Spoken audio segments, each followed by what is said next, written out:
So these are right now pictures. There's good stuff going on out there, and we don't want you to focus too hard on Don't pay attention to all the bad.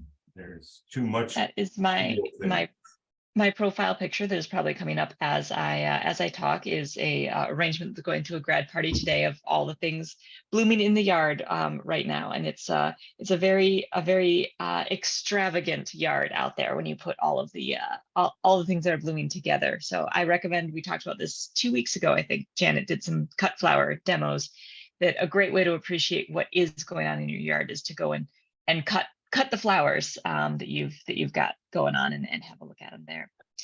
It is coming up on 10 o'clock here in a minute. Yep. So we've got 2 more to clear things out.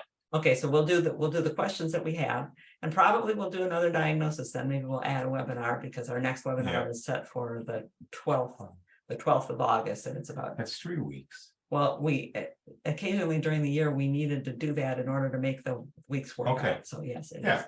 At any rate, let's do the questions that we have, and maybe we'll do some more diagnosis. Marvin has just asked about a link for Diagnosing Trouble Chapter 1. If you're a subscriber, it should be in your library. Steve moved it into I moved it into public now too. So it's the free webinars page. It'll be on the free webinars page, and there might be a link in the invite that you got where it says should be preview review. If you clicked on the link, it would take you to the YouTube, but it's webinar 13. Well, and speaking of other webinars, this is a good time to do just a little bit of promotion about some of the other webinars that we have coming up. Gretchen had asked earlier in the chat about watering shrubs and trees that are planted in the fall. She wants to talk more about planting things in the fall. I want to note that on September 30th, our webinar is going to be about planting, and that you can plant anytime. There's no reason to just plant when the nurseries are telling you to buy everything. So that is coming up on September 30th. McGregor was also asking, and I'm not sure if this will be covered in an upcoming webinar, but McGregor says, over the years and with all the rain this spring and summer, they're in central Vermont, the garden around the house has lost soil and height and is now pooling water by the house instead of shedding water away from the house to the driveway. I have many shade perennials and rhododendrons. What's the best time of year to add soil to improve the grade? What's the process? Do I need to put the perennials in pots and replant them? And we do have a soil improvement webinar coming up on, I think that's September 23rd. Does that sound right? Yes, that's right. Yeah. Will that be addressed in a webinar like that? Yes, and we will address that, and we'll tell you that there's no perfect time to add soil over roots.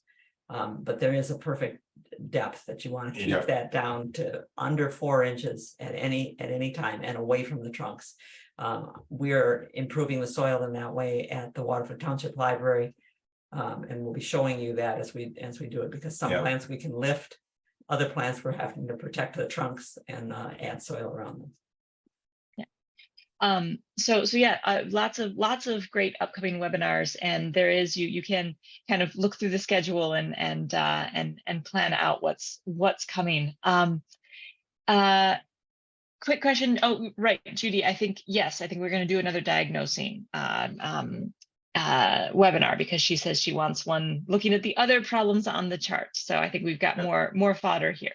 Okay, well, good. When we put this together, we knew we had more fodder. We knew we had 400 images. We always have so much, but we've given you some things to think about. I hope that will help you out. And those pink flowers are Coreopsis Mercury rising. Yeah. Judy's also noting things that kill garden vegetables, which is everything, including my black Labradors. They also burgle the zucchinis directly off the vine, wrench them off the vine, and then eat them in the yard. Lots of pests there. Oh, do we have pictures of that? We do indeed. We do indeed have the burgled, because mammals is a big issue that comes up. We have that she was a little ashamed of herself, it would appear, for having done that. Yeah, just get the little zucchinis right off of there. Took them right off. Trampled the leeks in the process. Yeah. And then just one more question to throw out there. Carol is asking if she needs to be concerned with the yellow leaves on daylilies.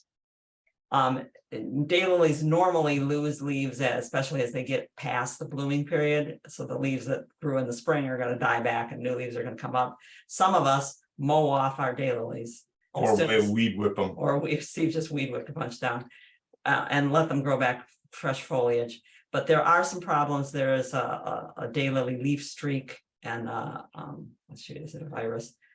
That you might want to take a look online, put in hemorrhacalis, leaf yellowing, and take a look at the pictures, because there is one problem that has become kind of rampant in the industry with some of the newer plants. Some of the growers were propagating from plants that had a virus problem or so take a look at the pictures, but normally we don't worry about that on daylilies. The leaves look bad, we cut them down. Okay. I think that clears out my my question list. Although I know that people always have more to diagnose. So I hope you guys will join us for another email the problems that you were hoping to hear about off of the list. And you can give us something to work with. So that we can say, all right, here's where we'll focus next time, because we can't cover everything at once, but we'll cover what it is that's going on in your yard. And and we'll just do an extra webinar. We'll let you know when it's going to be. Thank you. Okay. Thank you very much. And we hope that you are with us for deadheading on August 12th. And maybe our extra one will be in between now and then, but we'll have to look at the calendar and see how it works.